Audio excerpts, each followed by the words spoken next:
Good afternoon, and first of all, I would like to thank Louis, and you can see how active a president can be and multifunctional from being the moderator, being the chairman, and being the whip, bringing people in time into the race. I would like, the last session is a little bit like the Arc de Triomphe was run yesterday. We know we had a very happy going. The sectional times in the beginning were a little bit slow. So I would say that our finishing time maybe will be a little bit above standard standard times, but I hope in a way that we have a chance to catch up. If one looks at the theme of this conference today, I probably would say that we made obviously already steps forward, because if you look at the 45th conference, we talked about future challenges of racing. The 46th conference is current challenges of racing, so I assume that the 47th will be past challenges of racing. Having said this, looking at the figures, I think we have to work a little bit more to go into this kind of direction, because racing and what we say is facing, and what was very clear from the speakers before, significant challenges.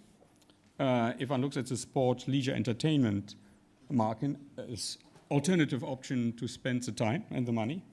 And if you look at the global gaming market, one looks at the horse racing share, and what we have here is the takeout rate. So it's not what the turnover is, it's what the people really lose, because I personally think it's a much better measure, call it gross margin of the operator or takeout rate, in the end, which shows what racing income is.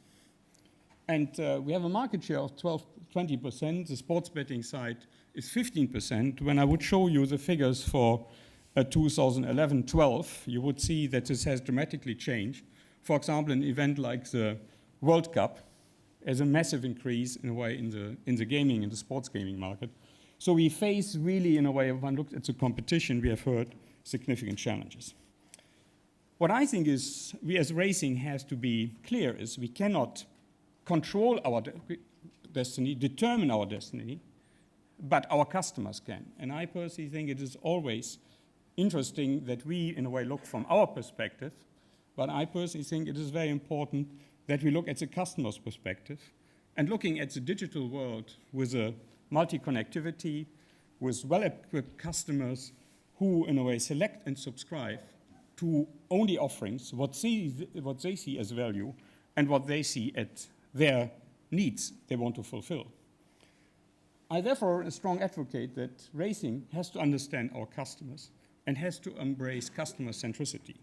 And I don't want to bore you now with an academic presentation, but for me, it is a very interesting study has been done on why certain companies who were extremely successful 10, 15, 20 years ago have not been any longer a success story. And this is not only in a way for companies, I think it goes into industries. And racing is a little bit what this study from Rucha Gulati, a Harvard professor, says, is a little bit a level 1 organization. It is an inside outlook, and we say, we make it, you take it. And I personally think this has changed, and we will not be sustainable if we keep on this level. So some of us have, in a way, really started to go to a second level, that we are really go in to understand our customers, that we understand where they are, that we understand what they, in a way, entice them, what is value proposition for them, and that we really, in a way, are able, with a customer segmentation, create offering and sell it to them.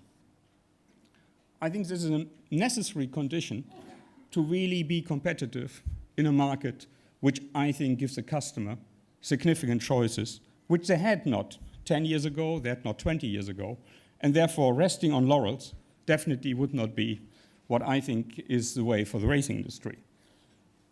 Some organizations or industries have even gone further, that they think about what is a solution for a customer, what the customer sees as value, and then in a way have really rethought what they produce, how they in a way tackle what the consumer needs are. And I think that is a direction where I firmly believe we as racing has to go. It is practically a much more outside-in perspective than an inside-out perspective, which I think is common in racing. And we have to be very clear. The customer will decide in the end what he pays his money for. And we can think we have the best product, we can think we have to do the best thing in the world.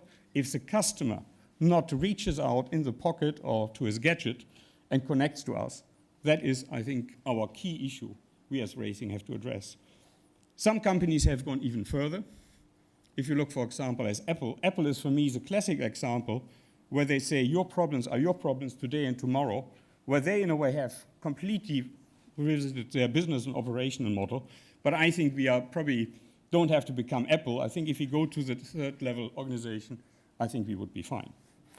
For me, it's important that not only we talk about what we think, that we have an outside perspective, and I think therefore our first speaker in the session, Chris Bell, will bring us this outside perspective from a wagering perspective, wagering operator perspective, especially if you look at sports betting too, because this is something which is obviously a significant growth. He will share with us the trends, what he sees as trends in sports betting, how he sees racing's current and future state, and I think it will be good even from a distribution perspective, which Chris knows very well, to say what is racing facing, how we in a way have to think about, become attractive for the customer in the distribution side. There will be even something critical because wagering operators, for example, see betting exchanges as an interesting product. And I think it would be good to have a debate about this topic, because I think it is something which obviously has been a success. But last not least, there's another perspective. What we talked about is how racing ensures to get a fair share.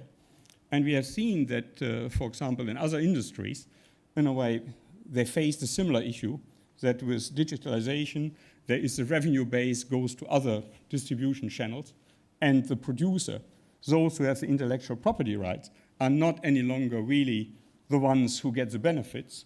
And therefore, I think the topic of intellectual property rights in the wider sense is a highly relevant topic for us. How even in the negotiation of distribution of value chain, of the value chain, how we as racing have to position us. And this is a topic which Andrew will address. So we see it, what we mentioned before, for example, in the German music industry, and I pulled out some figures, in a way, how one sees, in a way, how much revenue was lost over the years, which I think, and what is an industry, like the film industry, does about how they position themselves to get, in a way, a better position in the market. And what another study was done in the US about the music industry, and they had practically 3 ways how they responded to the digital challenge and the digital environment. So they went to the licensing repertoire that differentiates what the customer wants, so that it's not only a replica that somebody copies, that you adjust in a way what you offer stronger to the customer need. There is the issue about public education, explain copyright laws, highlight legal services. But I think last not least, there's an enforcement tool to protect copyrights. But again, I would say, let's wait what our speakers can share, what they think are the challenges we have to face.